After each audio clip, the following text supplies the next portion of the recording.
everybody, and welcome to Tech Campus. Hola a todos, bienvenido a Tech Campus. Ahora vamos a hablar vamos a hacer un panel sobre eSport y diversidad. Este panel va a ser en inglés ahora mismo. Hello everybody, so please help me welcome Mr. John Cash, Professor. Please, John Cash. Hello. Thank you, Chris. Just to get started, can you please introduce yourself? Yes, first of all, good day to all my brothers and sisters. This is John Cash calling from the U.S., Charlotte, North Carolina. I reside here, and I am excited about having this conversation regarding esports and gaming and how we can empower all of our youth and all of our organizations. I'm a professor at Johnson C. Smith University. Johnson C. Smith University is a historically black college and university. HBCUs, for short, were established after the Civil War here in the United States to provide African Americans opportunities for education. It was my goal to ensure that we have a great opportunity for the esport gaming industry. So I just launched this past spring of 2020 the first esport gaming course and curriculum at a historically black college and university, Johnson C. Smith. So I'm an adjunct professor there, and my goal is to continue to amplify and grow opportunities for our people and our students within the esports ecosystem on a global basis. Thank you, John. So for people who don't necessarily know me, so my name is Chris Cokson. I work for a company called SWYFT, but as well I'm part of Esports Africa, and that's why we're here today to talk about gaming in Africa, but not only in Africa, around the world, because as you might know, a lot of African or Afro-descendant are actually all around the world and playing a lot. So tonight we're going to talk about esports. We're going to recap to remind everybody what is esports. We're going to talk about what is esport in the US. And John's going to help me with that. We're going to relate back to Africa as well, just to see what are the different initiatives. And as well, I would like to have John presenting the program, the curriculum around esport that he has implemented at JCSU. Sorry. So to get started, I'm going to share my screen now. And question to you, John. Can you please tell us what is esport, please? Sure, Chris. First of all, esports stands for electronic sports or gaming. That electronic gaming, and the essence of esport is played on teams, usually 5 or 6 people per team, depending on what type of game you're playing. Call of Duty, Fortnite, what have you, Dota. And so that's what esport is, and it's competitive. It's competitive. And you can actually attend esport events. Of course, pre. There is also the opportunity to play online, and that's what I'm doing a lot of right now, developing online esport gaming tournaments. We're actually having some within historically black colleges and universities here in the U.S. And then you have gaming, and gaming can be everything from on your computer to on your mobile phone or anything else that you're playing individually and playing individual games. So again, that's what esports stands for, and that's why I always use esport/gaming, because I want everybody to understand the whole industry opportunity, not just one section. Thanks for that, John. One thing that I think is pretty related, I don't know if you want to talk to that as well, is that esports and gaming officially are most of the time actually based on what we call the creative and cultural industries. You want to touch a little bit on that as well? On what industries? I'm sorry, creative and cultural industries. So basically, in order to do a video game, creative industry, yes. Yeah. When you receive it officially, you play on your console, on your mobile, but before you actually reach the user, it's gone through officially development of the game, some storytelling, some designing, etc. Do you want maybe to mention it a little bit?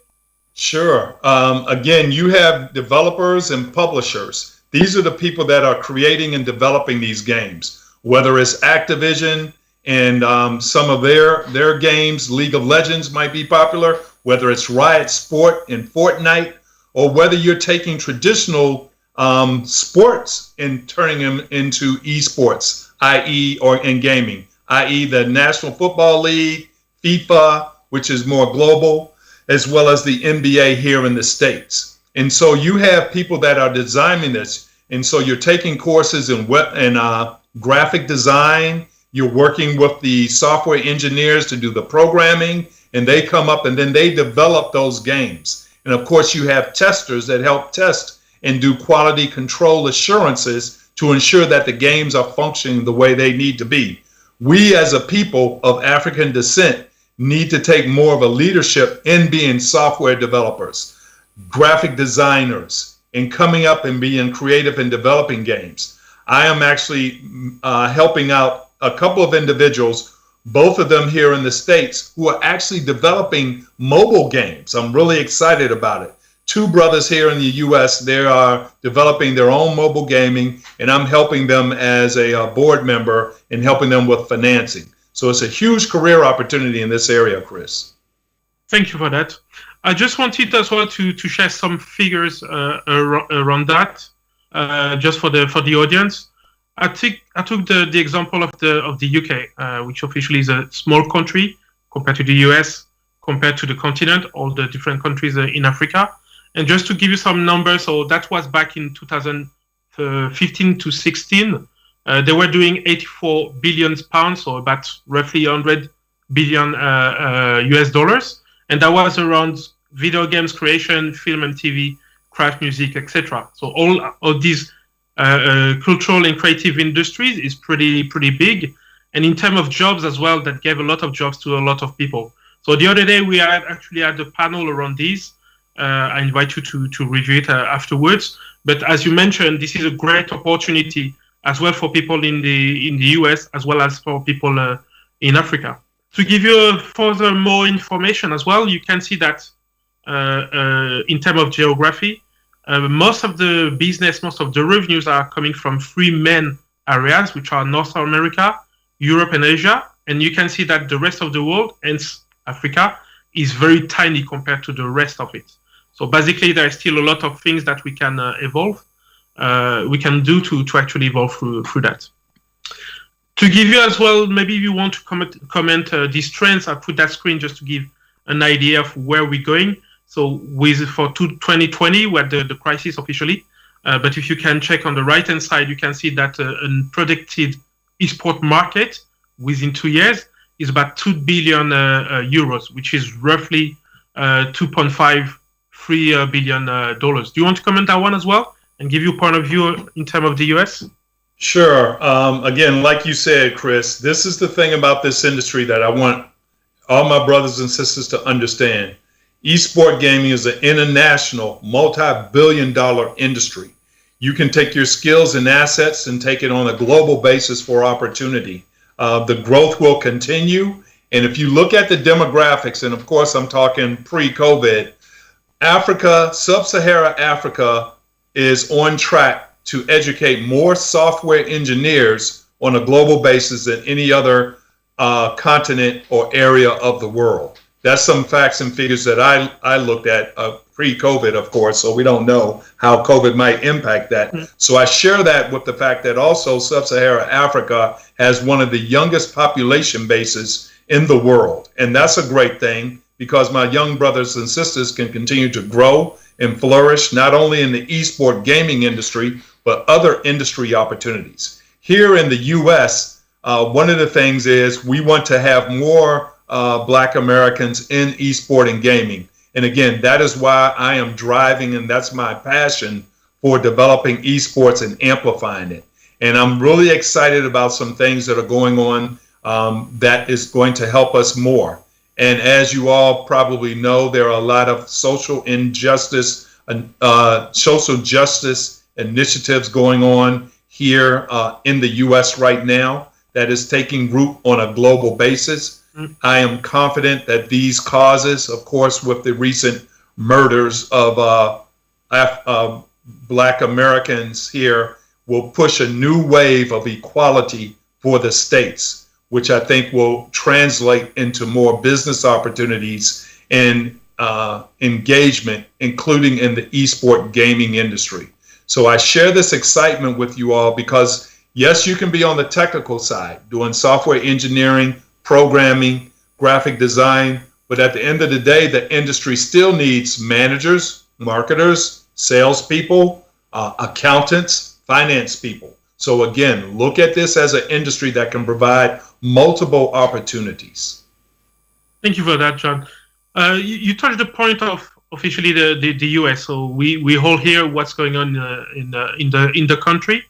Right now what we've been doing was to give an overview of what esport is. Could you please dive down a little bit in terms of the US? So I've put these screens as well just to give us an idea of the reach of esports. I mean, versus traditional sports, but especially as well, maybe you can comment on the fact that through that screen, for example, we see that NFL has been for a long time traditional sport that's been bringing a lot of people. And I'm thinking about the Super Bowl as well, which I understand is one of the most watched sporting events, even before the Soccer World Cup, etc. So do you mind to please maybe comment that graphic?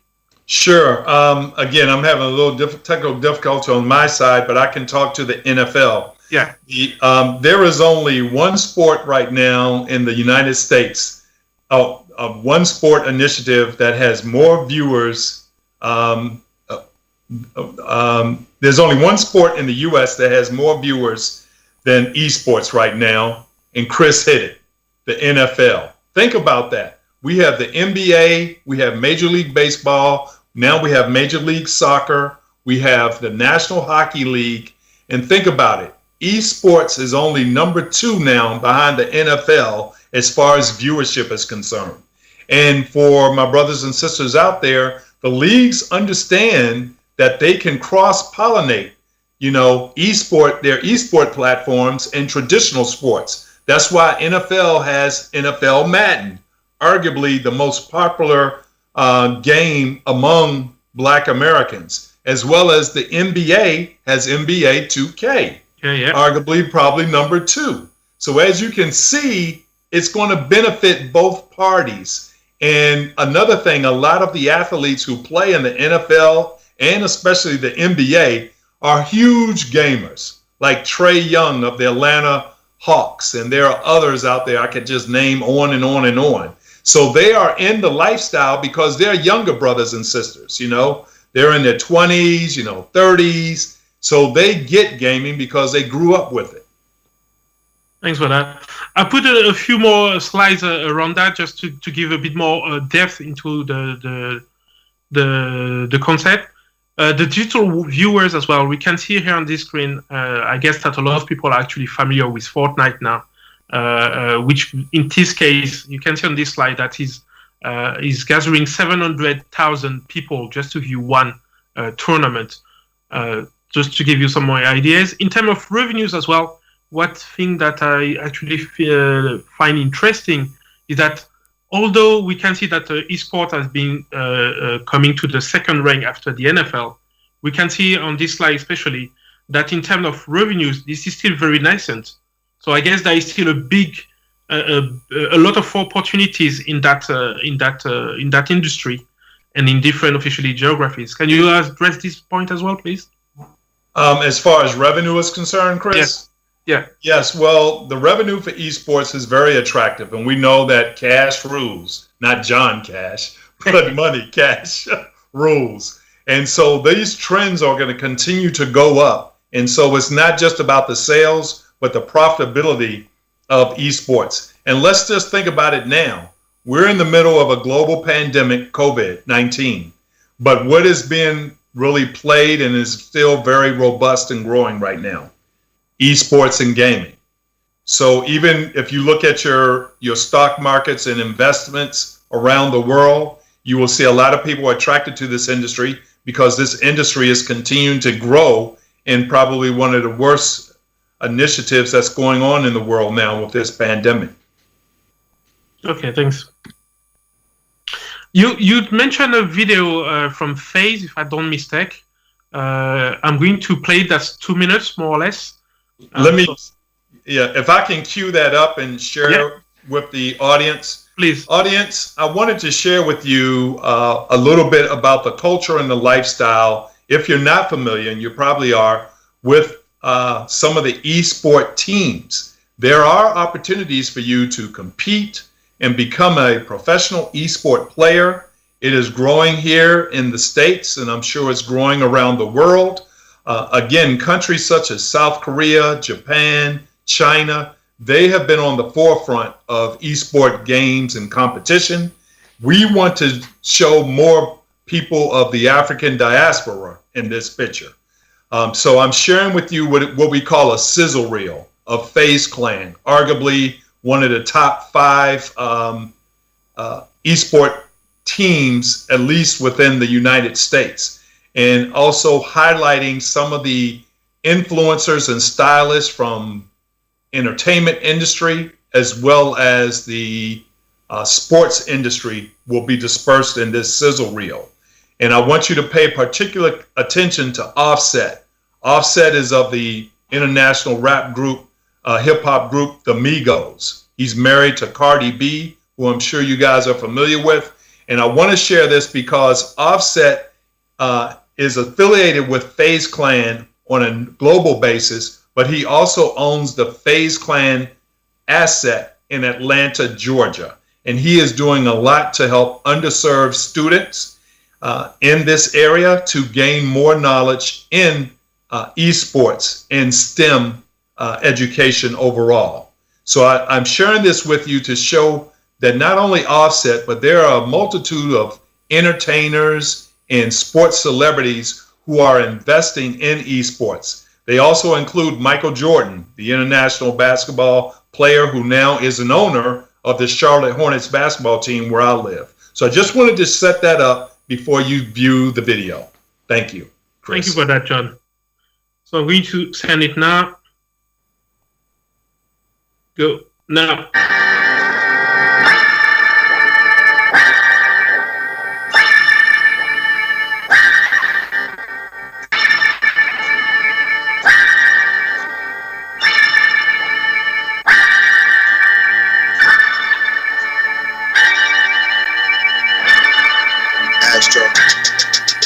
Please welcome to the stage the first of your grand finalists.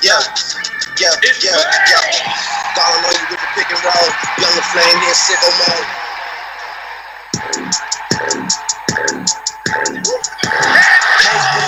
It's a victory, Roy. And the fitting against the right killer team. Dominant, the years is the Grand Slam champion. My God. What's up to Remy?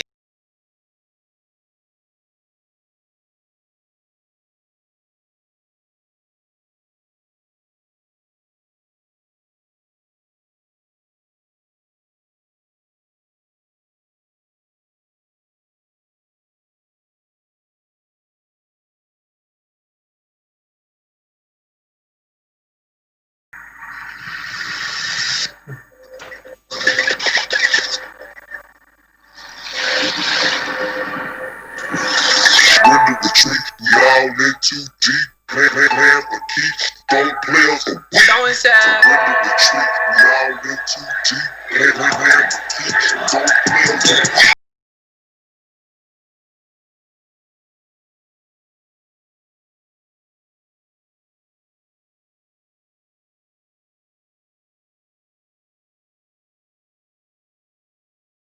Hit my essays, I need the booch. About to turn this function into binary.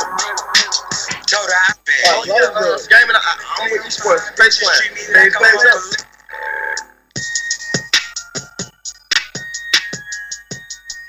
Yeah. Astro.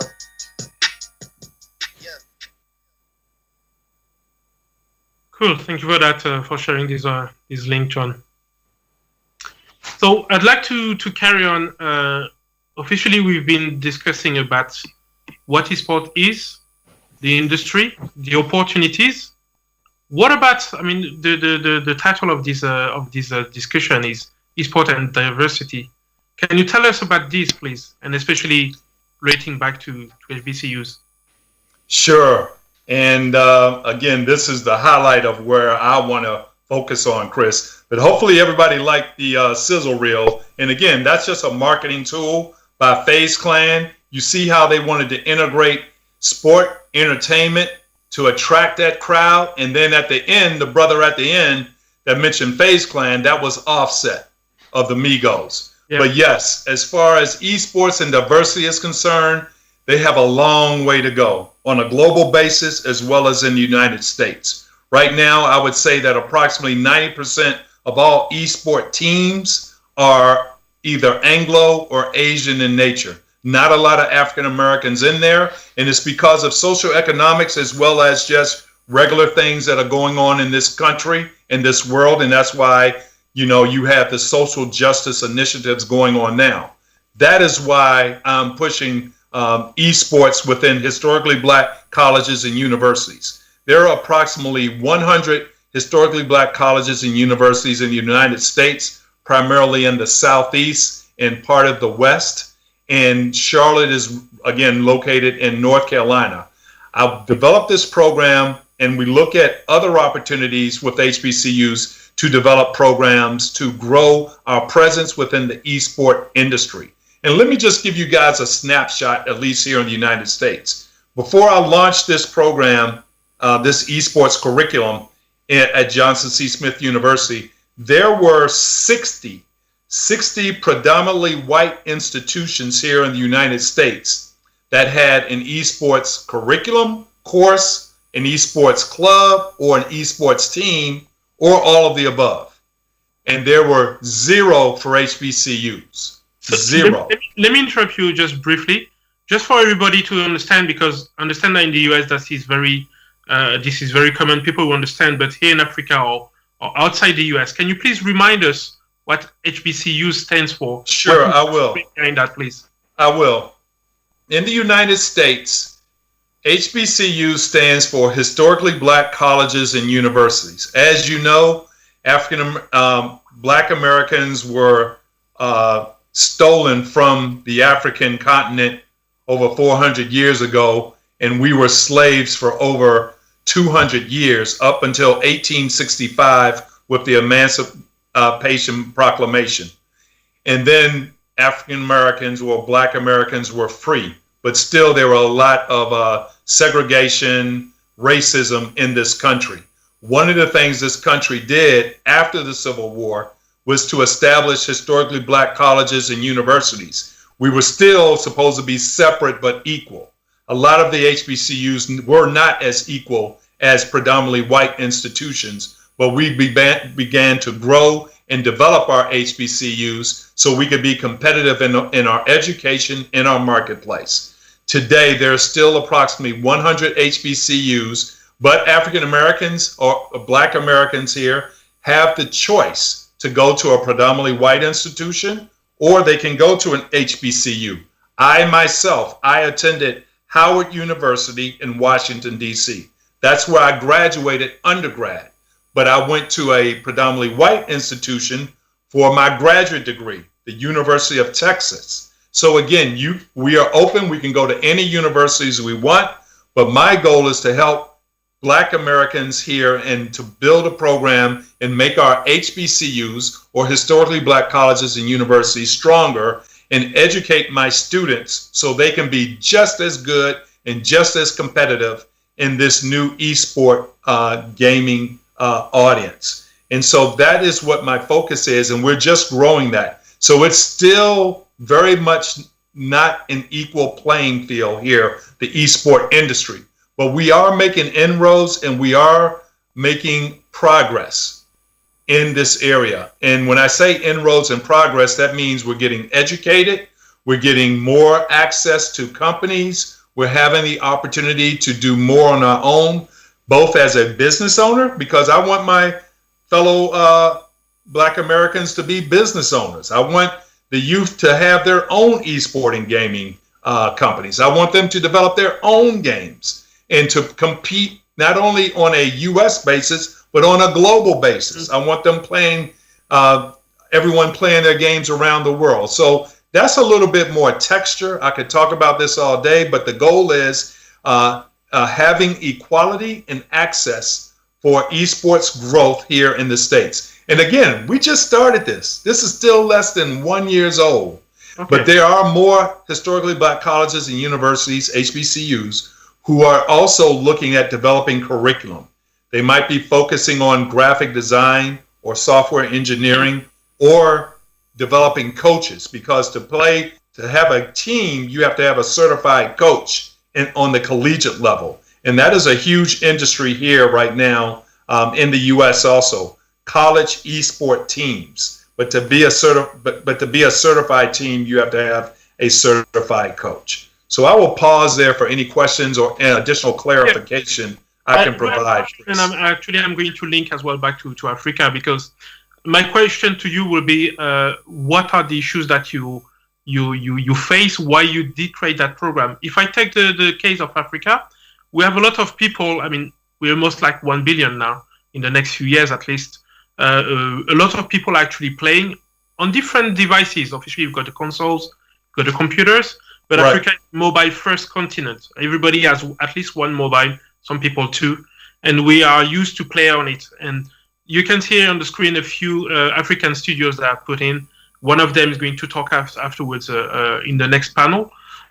You can see here a few African creations, some games that have been created here in Africa, mostly based on African culture. And basically, my question to you is, in Africa, we understand that sometimes we have issues with infrastructure, although it's improving. You have some countries like Rwanda or Equatorial Guinea right now who have 3G, 4G, who are connected to servers to play. In South Africa, and I know that in North Africa, they're pretty good actually participating in international events, but they are connecting on European servers in order to be able to play. We don't have a server on the continent for the rest of the countries. So I understand that one of the issues for people in Africa is the hardware, the devices, the material, and then when they have that, how to access the different servers to be able to compete at the international level. Then on next to it, I understand as well that a lot of studios in Africa are already working, at least for companies in Europe, to design, for example, the last Star Wars, etc. So I understand that they already have some opportunities in terms of jobs of companies, possibly even not possibly on investment as well. I think it was 2 weeks ago in Nigeria or Kenya. That was about, I think it was 500 million that have been put on the table for a company. So my question is relating that to Africa, but what about the US? Do you have these same issues? Isn't it easier for you because officially you are next to the Riot, Blizzards, all the editors, etc.? What would be the problem? Why did you actually create that program? Why did I create the program, you said? Yes. Why did I create the eSport education program? Yeah. It was to, again, provide an opportunity for students at my university and the HBCUs in general, I hope follow suit, to enter the eSport gaming industry, to educate them about the opportunities for growth in this industry so they can go out and become entrepreneurs, get jobs in the eSport gaming industry, and to share this with others. As far as functionality, we too do have some opportunities to improve our connectivity, our broadbands, our systems and applications. And that's why we are partnering also with corporate industries within the tech space, including the eSport and gaming companies, and developing relationships with them so they can help us. Right now, I have ongoing conversations. They're all relatively new within the last 3 months, but with Riot Sports, Activision Blizzard, EA, which makes the NFL, as well as the NBA, to help us with our initiatives. Okay. And in terms of the university, what issues are you facing? Is equipment, for example, one of them? The universities itself, overall, historically black colleges and universities do not have the investment levels of a predominantly white institution. So we always are really behind the 8 ball in the need of revenue and support so we can build out our programs. Case in point, I'm working on developing the eSport gaming lab at Johnson C. Smith University, so our esports club can practice, have their own tournaments, and also we can use that as an education center. Well, we need to improve our connectivity, our backbones, our broadbands, our systems. We also need to get devices. So we're working with Dell computers to secure devices. We need to get chairs. So we're working with Riot Games, hopefully for some chairs. We need to get headsets. So we're working with HyperX and some other individuals to help get our headsets. So again, we're behind the curve. And that's how it's traditionally been for HBCUs because of inequalities. Inequalities in education is why HBCUs have lagged behind predominantly white institutions here in the U.S. Okay? Yeah. Segregation, racism, nepotism impacts us, and so we have to work harder. That's why, again, this social upheaval that's going on right now, we hope that more equality and opportunities will be received. But yes, our big issues is with funding and support. Okay. If, as part of Esport Africa and as well my company SWYFT, we are about to launch a corporate league in Africa, in some countries to start with. When you talk to companies, do they already know what esport can bring to them in terms of sponsorship or visibility, etc.? Or do you still have to actually kind of re-explain the basics as we've done before? What is esport? What is gaming, etc.? Yes, well, you have endemic and non-endemic companies within the esport gaming, Chris. And so those companies that are within the esport ecosystem, the gamers and developers, the event activation people, the peripheral makers, they understand the significance of esport gaming because they're in the industry. But then there are some companies that you do have to explain a little bit more, like Coca-Cola. I mentioned Coca-Cola, they're a global beverage company. Yeah. They understand the investment and the return on investment that esports can provide. Esports has huge audiences. Coca-Cola likes huge audiences. Coca-Cola likes to sell their products and services across large audiences. So a Coca-Cola, they understand. But then there are some companies, other consumer packaged goods companies, say like candy companies or snack food companies or cosmetic companies. They might not see the relevance of esports as much, but what they will understand is the business opportunity. So it's our responsibility to show and share that business opportunity. So let's use financial institutions and banks real quick, Chris. In the United States, most people are making their banking decisions based upon what their parents or family members went. So like Bank of America, I used to work for Bank of America here. My parents have been with Bank of America. And so when I went to school, I was with Bank of America and I moved forward. But there are some banks out here like Ally Bank, Truist Bank, that are more technology bank based. And they're focusing on younger audiences, people under 40, under 30.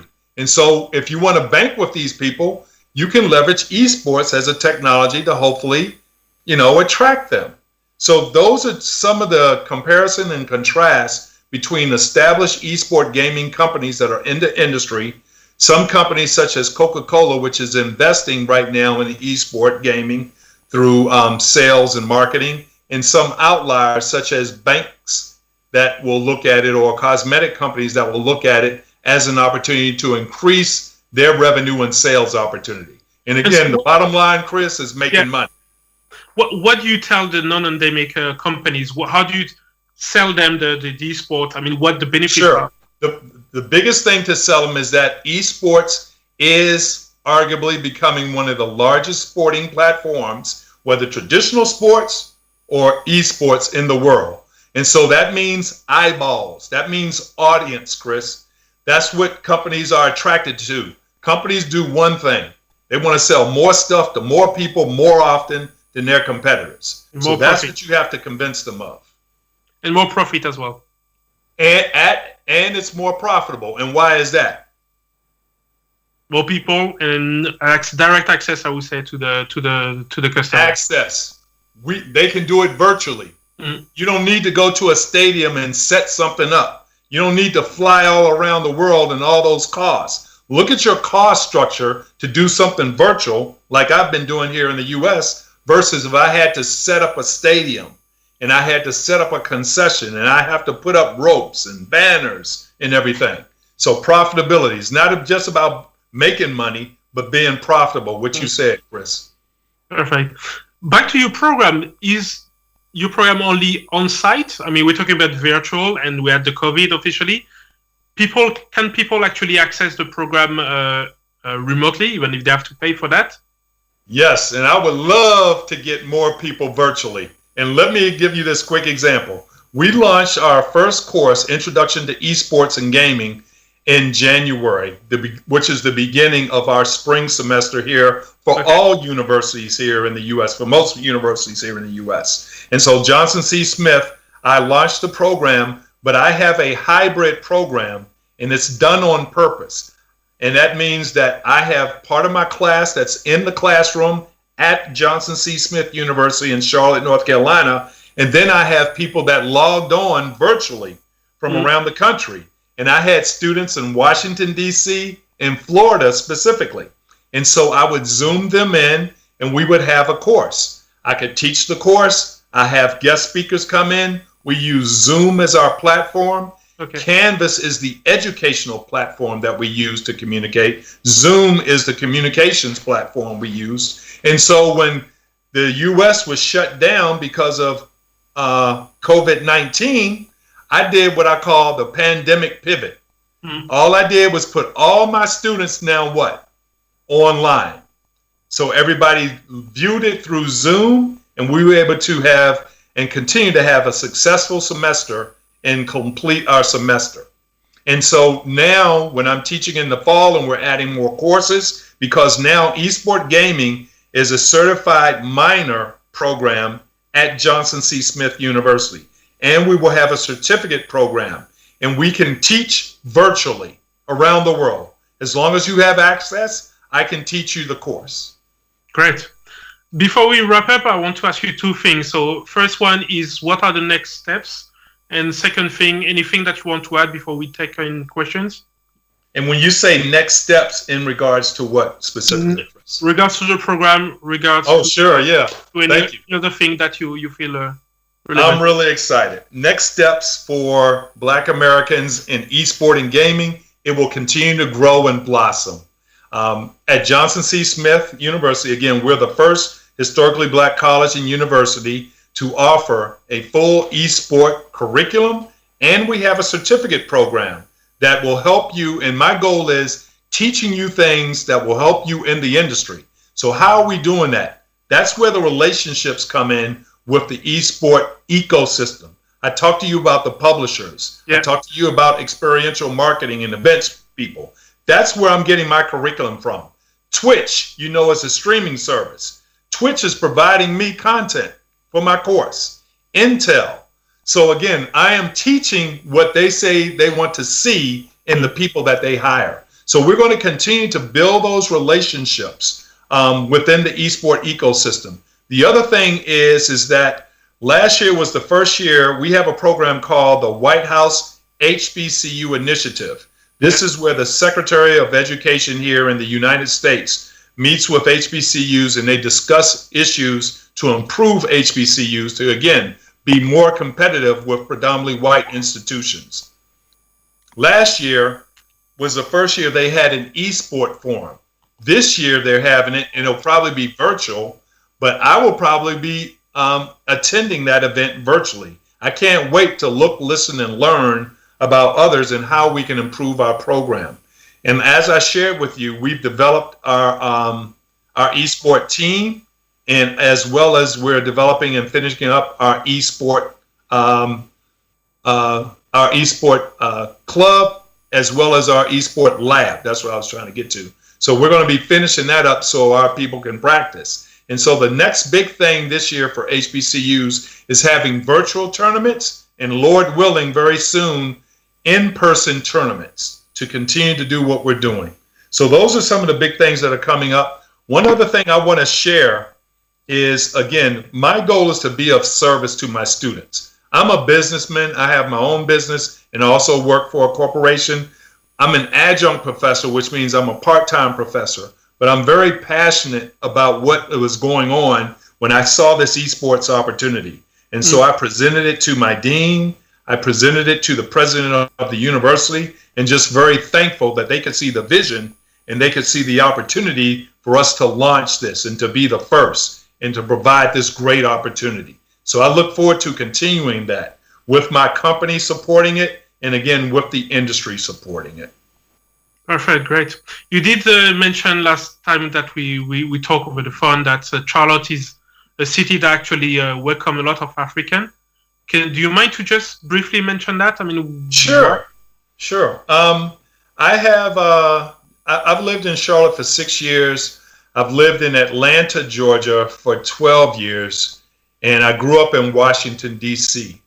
All three of those cities here in the United States have large African American populations. When I say large, they're over 40% of the total city population, which is, of course, rare in the States. But I would say you have about 70% of all Black Americans in the U.S. live from New York to Texas to Florida. It's like a diamond. And you're probably asking me, how does he know this stuff? Well, I used to be a brand manager, marketing manager for Coca-Cola. I used to be a marketing executive for Bank of America. So I've gotten into a lot of research, especially doing consumer segments. But regarding Charlotte, Charlotte has a robust African population as well as Caribbean population of my brothers and sisters. All of us are part of the African diaspora. That's where my roots are. And so I actually know some other brothers and sisters from Togo and Ghana who live here. I actually just talked to one of them. I'm sorry? That's me. Yeah, well, no, another person from Togo earlier today, not just you, Chris. And so we have a robust and growing population. And of course, Atlanta has a huge African population. So does DC, New York, and Houston really does. Houston has a huge Nigerian population that a lot of people will probably know. So again, I call it cross-pollination because we're all part of the African diaspora. The United States, the Caribbean, and of course the motherland we call Africa. But for my ancestors going one way, and Chris, your ancestors going another way, Chris, you could be sitting in my seat and I could be sitting in your seat. Indeed. Thank you for that, John. We're going to wrap up. Officially, you can carry on the conversation online on Facebook. Oh, one other thing I want to share. I'm so sorry. One other thing that's really important, Chris. Yeah. There's a brother. His name is Kwabena Boatnang. He is from Ghana originally. He has developed a program called HBCU Homecoming that will be later this month. It's going to be virtual. It was supposed to be actual in Accra, Ghana, at the University of Ghana, Accra. But it's going to be, I think, July 23rd through the 26th. You guys can Google it to get more information. Again, it's called HBCU Homecoming. And the goal is to cross-pollinate African and U.S. initiatives at our historically Black colleges and universities. So I hope you guys look at that and look at participating at it. And again, Kwabena is a brother from Ghana, and he attended an HBCU called Florida A&M University in Tallahassee, Florida, here in the States. I had to give that brother a shout out before I get off. So what you can do as well, and for everybody, you can add that to the Facebook page. And if anybody has any question, please go to the Facebook page at Tech Campus, and we'll be happy to give you John's details and any information that you like. John, that's been a pleasure to talk with you about this. I'm sure we're going to talk further because of your initiatives in Africa. And thanks again, Oscar. Thanks again too. You see my band? Yeah. Black Lives Matter. All right, we keeping it going over here. All right. Thank you all. I love you.